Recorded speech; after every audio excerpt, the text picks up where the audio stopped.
1 p.m. Pakistan Standard Time. Assalamu alaikum. This is Radio Pakistan. The news read by Asma Hafiz. First, the headlines. Prime Minister has urged Afghan interim government to take practical steps to curb terrorist activities from its soil against Pakistan. Over 2,000 more illegal Afghan nationals returned to Afghanistan as repatriation of foreign nationals to their countries continues. President has called for collective efforts to improve lives of children. United Nations Secretary General has reiterated his call for immediate humanitarian ceasefire in Gaza. And now the news in detail. Caretaker Prime Minister Anwarul Haq Kakar has urged Afghan interim government to take practical steps to curb terrorist activities from its soil against Pakistan and neighbouring countries. In an interview with a private TV channel, he emphasized Pakistan's commitment to peaceful coexistence with all neighbouring countries.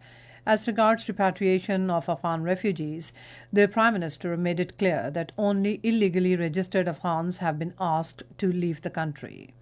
With respect to the Palestine issue, the Prime Minister said during the special meeting of the Organization of Islamic Cooperation in Saudi Arabia, all the Muslim leaders were unanimous to force international powers to ensure a ceasefire and open humanitarian corridor in Gaza and the West Bank.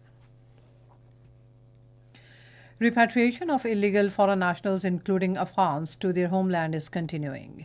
Thousands of Afghans are returning to their homeland on a daily basis through Chaman and Torkham borders, thanking Pakistan for its generosity. Apart from other measures from the dignified return of Afghans to their country, transit camps equipped with all facilities have been established in various districts for their temporary accommodation. 2,062 illegal Afghan nationals boarding on 214 vehicles returned to their country yesterday.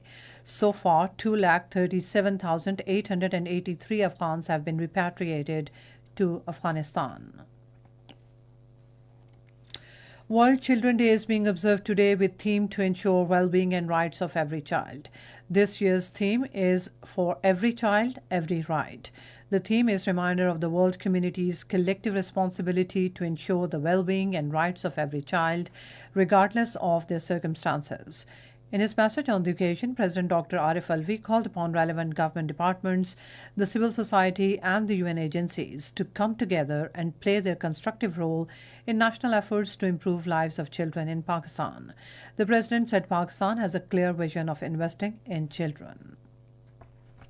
In connection with World Children Day, a delegation of children representing 4 provinces as well as Gilgit-Baltistan and Azad Jammu and Kashmir, nominated by the United Nations Children's Fund, called on President Dr. Arif Alvi in Islamabad. The children highlighted various issues and challenges being faced by them, besides discussing their hopes and expectations for the future.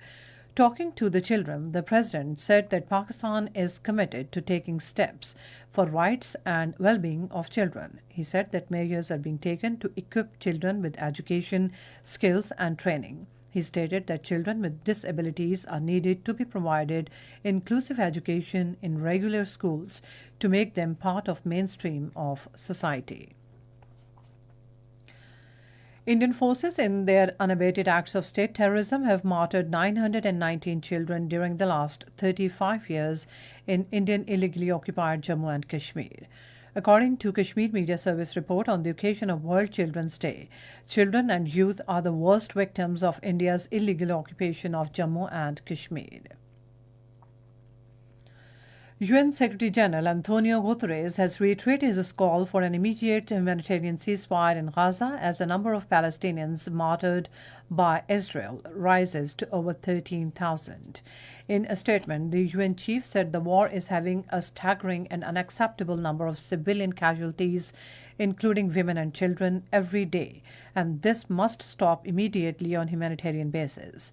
Meanwhile, Israeli tanks surround Indonesian capital in Gaza, where direct Israeli strikes since the morning has left 12 Palestinians martyred. Another Palestinian was martyred by Israeli soldier in the occupied West Bank, taking the total martyrdom toll to over 13,000. And that's all from the newsroom. For more news and analysis, log on to our website radio.gov.pk and also watch live video streaming of our bulletins on the link facebook.com/Radio Pakistan News Official.